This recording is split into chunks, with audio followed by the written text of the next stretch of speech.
मैं doctor D Jadav, Hindi विभाग सौंदर्य महाविद्यालय सिरुनानपाड़, द्वितीय वर्ष के छात्रों का मजदूरी और प्रेम नामक निबंध सरदार पूर्ण सिंह के द्वारा लिखी हुई इस निबंध की तासिका में मैं आपका स्वागत करता हूँ।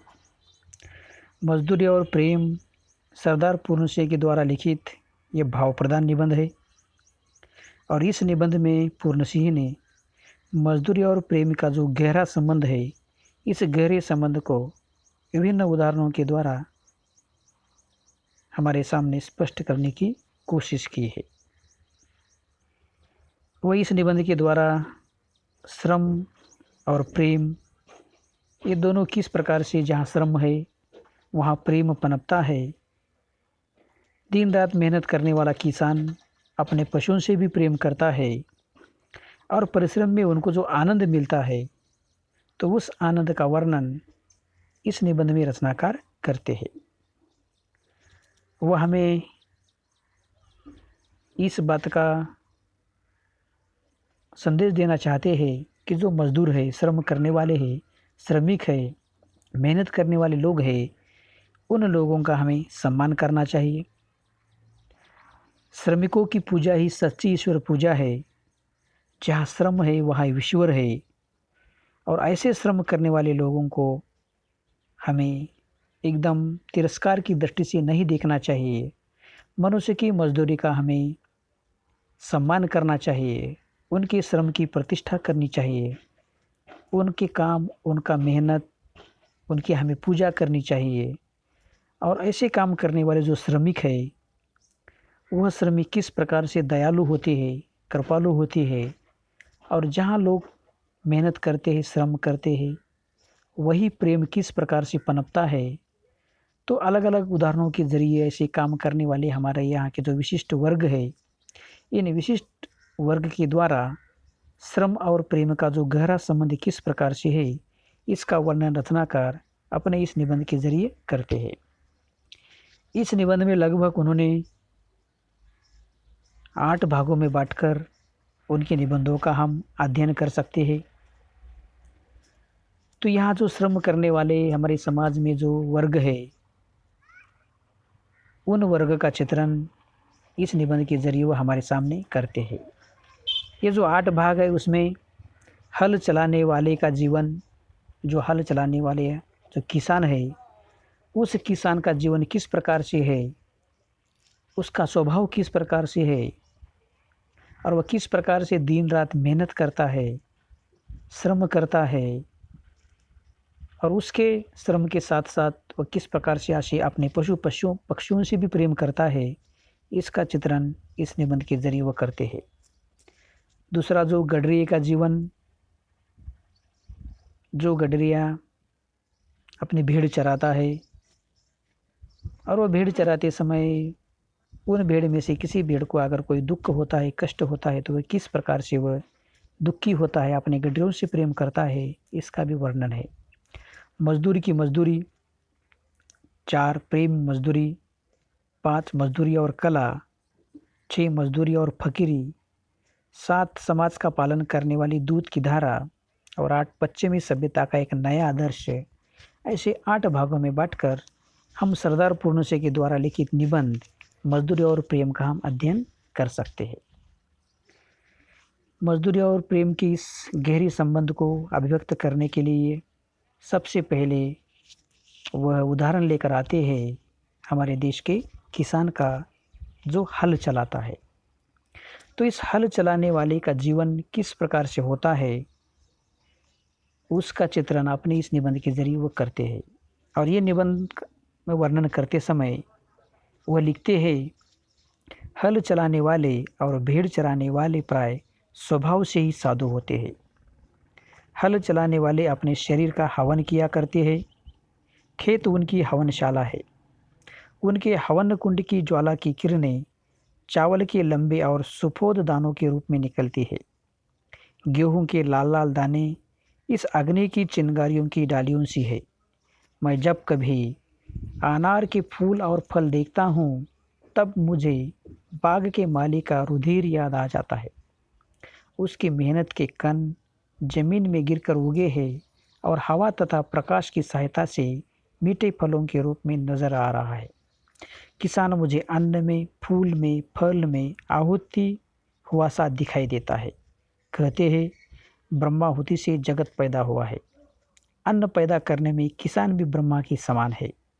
खेती उसके ईश्वरीय प्रेम का केंद्र है। उसका सारा जीवन पत्ते पत्ते में, फूल फूल में, फल फल में बिखर रहा है।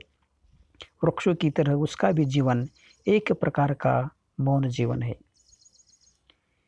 यानी पहले ही वह भेड़ चराने वाले किसान, हल चलाने वाले किसान और भेड़ चराने वाले जो गडरिया है, इन दोनों के स्वभाव का वर्णन करते हुए बताते हैं कि वह स्वभाव से एकदम शांत होते हैं, साधु होते हैं। और जब मैं हल चलाने वाले को देखता हूँ तब मुझे लगता है कि वह खेत में हल नहीं चला रहा है, बल्कि अपने शरीर का वह हवन कर रहा है, क्योंकि खेती उनकी हवनशाला है।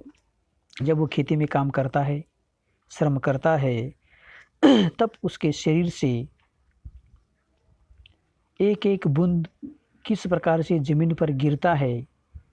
हवन की ज्वाला की किरणें, जब वो चावल की खेती की बात वो करते हैं, और वह चावल की खेती करते समय उनकी ज्वाला की जो किरणें हैं, लंबे लंबे सफ़ेद दाने हैं, वो सफ़ेद दाने वैसे ही नहीं निकलते, तो उसके लिए उनको बहुत श्रम करना पड़ता है, मेहनत करना करता है। और एक एक दाने को निर्माण करने के लिए उसे कितना ज़्यादा मेहनत करनी पड़ती है, इसका वर्णन वह रचनाकार किसान की जो खेती में जो अन्न पैदा करता है, तो अन्न पैदा करते समय वह किस प्रकार से अपने पूरे के पूरे शरीर का हवन करता है, इसका वर्णन वह करते हैं। उसके बाद वह वर्णन करते हैं कि जब मैं कभी अनार के फल और फल देखता हूँ, तब मुझे वहाँ जो काम करने वाला जो माली है, उस माली का वो रुधिर याद आता है, उसका वो गीत याद आता है। वो कितना मेहनत करता है, पानी देता है, वो जो पेड़ है उस पेड़ की निगरानी करता है, और निगरानी करने के बाद वो अनार तैयार होता है और वो बाज़ार में आकर उसको बेचता है। लेकिन वह काम करते समय, वो मेहनत करते समय वो कभी नहीं सोचता कि मैं इस मुझे खाने के लिए कितना लगेगा। वो सिर्फ दुनिया को अन्न देता है, मेहनत करता है, श्रम करता है, और वही उनकी ज़िंदगी है, वही उनकी हवनशाला है। और वह जब फूल और फल को देखते हैं तब उनको माली का रुधिर याद आता है, और उसकी मेहनत के कण जमीन में गिरकर उगे हैं और हवा तथा प्रकाश की सहायता से मीठे फल नजर आ रहे हैं। वो मेहनत करता है तभी वो मीठा फल पैदा करता है। इस प्रकार की बात वो करते हैं। और रचनाकार कहते हैं कि किसान का महत्व वर्णित करते समय वो बताते हैं कि किसान मुझे हर जगह दिखाई देता है। जब मैं किसी अन्न को देखता हूँ, फल को देखता हूँ, फूल को देखता हूँ, तो किसान अपने जीवन की आहुति देता हुआ सा मुझे नजर आता है। कहा जाता है कि ब्रह्म ने जगत का निर्माण किया है, लेकिन इस जगत में पैदा किए हुए जो लोग हैं, उन लोगों को खाने के लिए अन्न की ज़रूरत है, और वह अन्न देने का काम हमारे देश का किसान देता है। तो वह किसान भी ब्रह्मा से कोई कम नहीं है। और वह जिस प्रकार से ये खेती है, वह खेती उसके ईश्वरीय प्रेम का केंद्र है। वह खेती पे इतना प्यार करता है, जैसा कोई साधु, जैसा कोई संत ईश्वर से प्रेम करता है, स्नेह करता है, वैसा ही वह अपनी खेती से प्रेम करता है। और खेती में काम करते समय वो बहुत मन से, तन से, प्रेम से करता है, न कि वहाँ यांत्रिक बनकर काम करता है। तो इसलिए खेती उसके ईश्वरीय प्रेम का केंद्र है, और उसका सारा जीवन पत्ते पत्ते में, फूल फूल में विचर रहा है। और एक किसान का जीवन जो है, एक एक पत्ते में, एक एक फूल में, एक एक हमें दाने में हमें दिखाई देता है। तो इसलिए वृक्षों की तरह उसका भी जीवन एक तरह का मौन जीवन है। जिस प्रकार के वृक्ष जो होते हैं, वो वृक्ष फल देते हैं, फूल देते हैं, लेकिन कभी कोई शिकायत नहीं करते। कभी किसी को वह अपने पास जो भी कुछ चीज़ है वो देने से हिचकिचाते नहीं है। तो इसलिए वृक्षों की तरह भी उसका भी जीवन मौन है, वह कभी शिकायत नहीं करता। पानी बरसे या न बरसे, खेती उसको अच्छा सा अनाज दे या न दे, लेकिन वह कभी चिंता नहीं करता, वह कभी शिकायत नहीं करता, उसका जीवन एकदम मौन है। वायु, जल, पृथ्वी, तेज और आकाश की निरोगता इसके हिस्से में है। और जो वायु है, जल है, पृथ्वी है, तेज है, आकाश है, ये पंच तेज है, इस पंच धातु में जो इसकी निरोगता है इसके हिस्से में है। यानी वो सब कुछ शुद्ध रूप में वह पृथ्वी से लेता है। विद्या ये नहीं पढ़ा, जप और तप ये नहीं करता, और कहते हैं कि विद्या ये नहीं पढ़ा है, यानी शिक्षा उन्होंने प्राप्त नहीं की है। जब तब भी नहीं करता क्योंकि उनके पास तो कोई समय नहीं है, वो दिन रात खेत में मेहनत करता है। संध्या वदनादि इसे नहीं आती क्योंकि उन्होंने अध्ययन नहीं किया, इसलिए उसे पूजा अर्चना करना नहीं आता। ज्ञान ध्यान का इसे पता भी नहीं है। मंदिर मस्जिद गिरजे से इसे कोई सरोकार नहीं है। केवल साग पाक खाकर ही यह अपनी भूख निवारण कर लेता है। यानी किसान स्वभाव से साधु है, वो इतना मेहनत करता है, इतना श्रम करता है, और ये मेहनत श्रम ही उसकी पूजा है। न वह पढ़ा है, न उसके पास देवी देवताओं की आराधना करने के लिए समय है, मंदिर मस्जिद में जाने के लिए उनके पास कोई समय भी नहीं है। सिर्फ उसके पास जो भी कुछ खाने के लिए बचा हुआ साग पात है वही खाकर वह अपनी भूख को निवारण करता है। ठंडे चश्मा और बहती हुई नदियों के शीतल जल से वह अपनी प्यास बुझाता है। यानी नदी का जो शीतल जल है उस जल से वह प्यास भी बुझा लेता है। सुबह सुबह उठकर वह अपने हल बैलों को नमस्कार करता है और खेत जोतने के लिए चले देता है। यानी दिन रात वह मेहनत ही करता है। सुबह उठते ही वह अपने काम में लग जाता है, अपने हल को अपने बैलों को नमस्कार करता है और खेत में काम के लिए लग जाता है। दोपहर की धूप उसे कभी नहीं लगती। इसके बच्चे मिट्टी में ही खेलकर बड़े हो जाता है। इसको और इसके परिवार को बैल और गायों से प्रेम है, उनकी ये सेवा करता है। पानी बरसाने वाले के दर्शनार्थ आंखें नीले आकाश की ओर उठती है। नैनों की भाषा में वो प्रार्थना करता है। यानी हल बैलों को नमस्कार करके हुए काम को प्रारंभ करना, उनके दिन की शुरुआत ही काम से होती है, श्रम से होती है। उनके बच्चे मिट्टी में खेलकर ही बड़े होते हैं, और इनके जो परिवार है, परिवार के सदस्य है, ये बैलों को और अपने गाँव को बहुत प्रेम करते हैं। यानी जहाँ श्रम है वहाँ प्रेम है।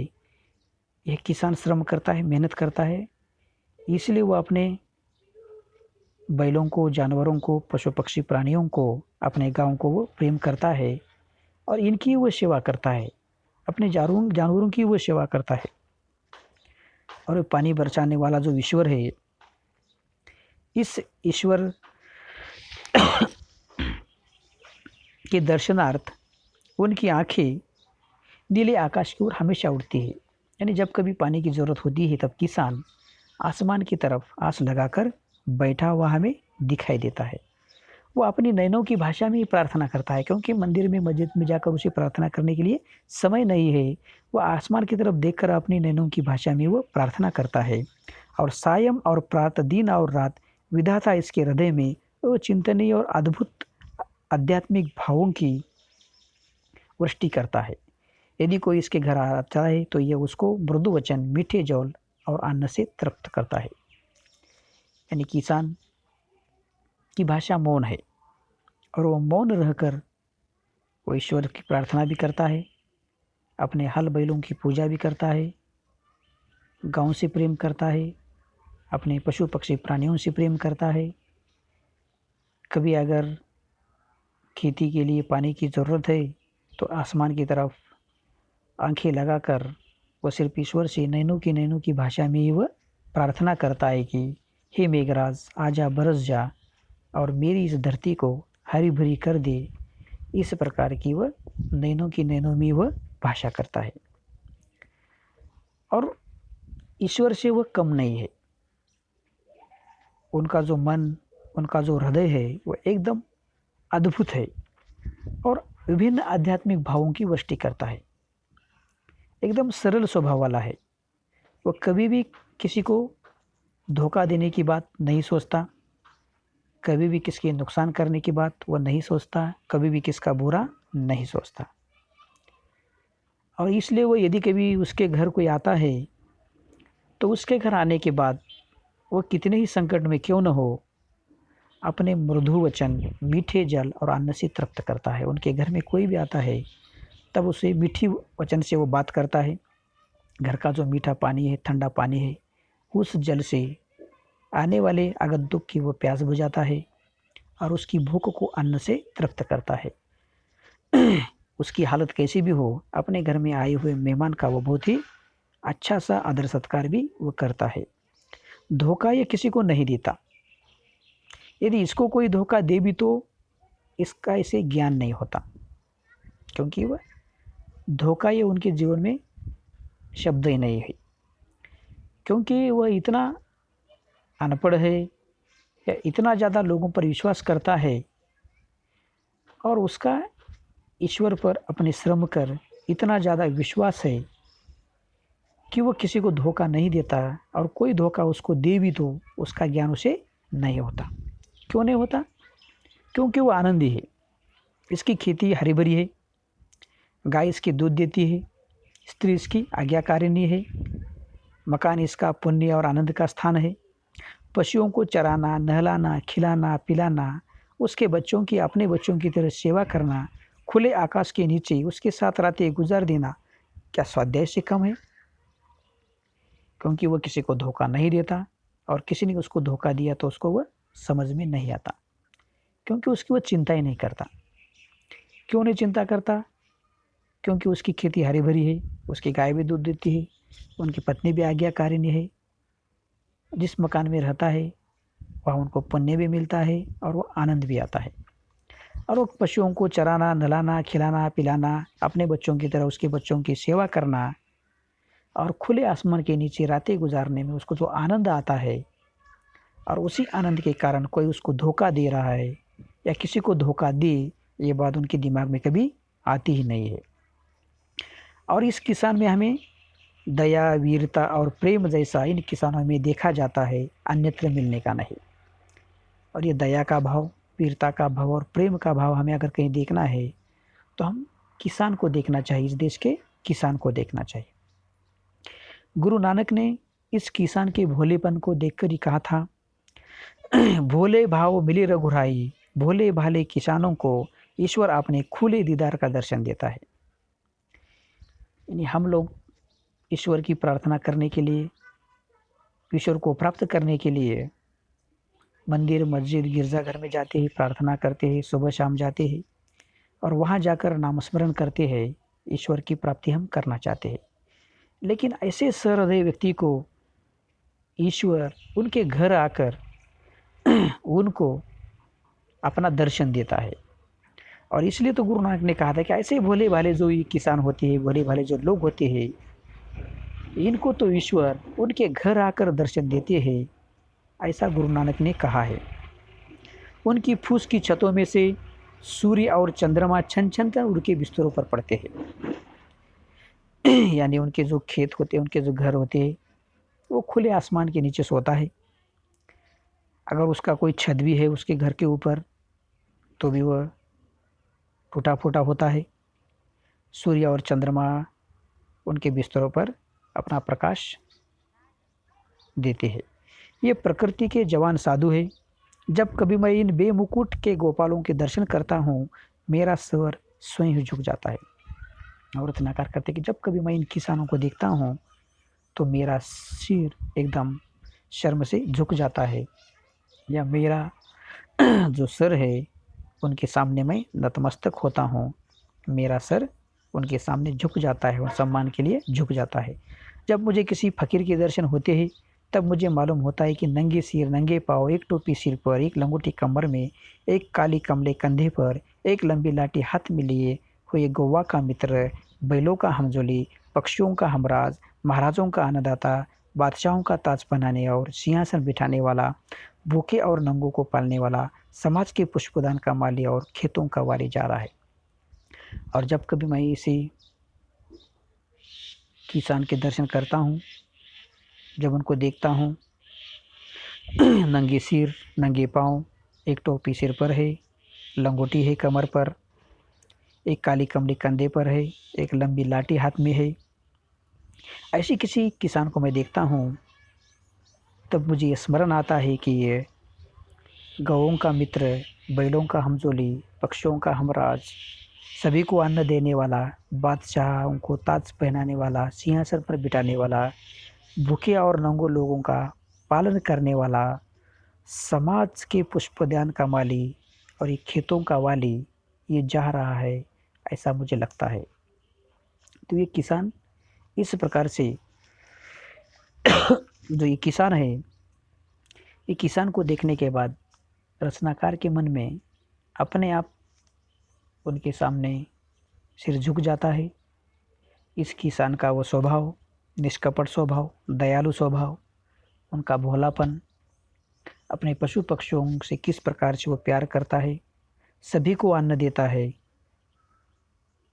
सभी पशु पक्षी प्राणियों की वो चिंता करता है, सभी जो हमारे जानवर है उनका भी पालन पोषण करता है, लेकिन कभी वो शिकायत नहीं करता है कि मैं अकेला काम कर रहा हूँ, मुझे हमारी काम का श्रम का हमें उचित मूल्य मिलना चाहिए, ऐसा वो कभी भी शिकायत नहीं करता।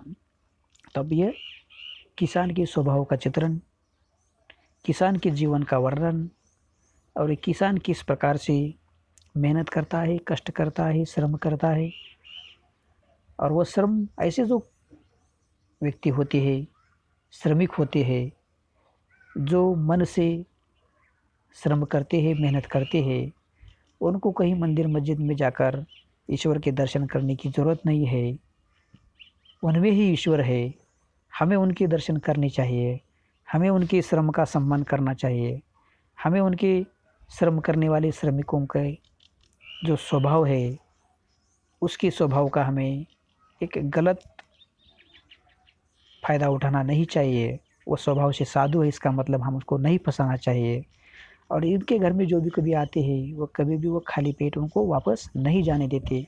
तो इस प्रकार की इस देश के किसान के द्वारा जो श्रम किया जाता है, मेहनत किया जाता है, खेती की जाती है, और उसके बलबूते पर ही हम किस प्रकार से हम अन्न खाते हैं, हमारा जीवन चल रहा है। तो ऐसे किसान के प्रति हमारे मन में स्नेह का भाव, प्रेम का भाव, आदर का भाव, सम्मान का भाव होना चाहिए।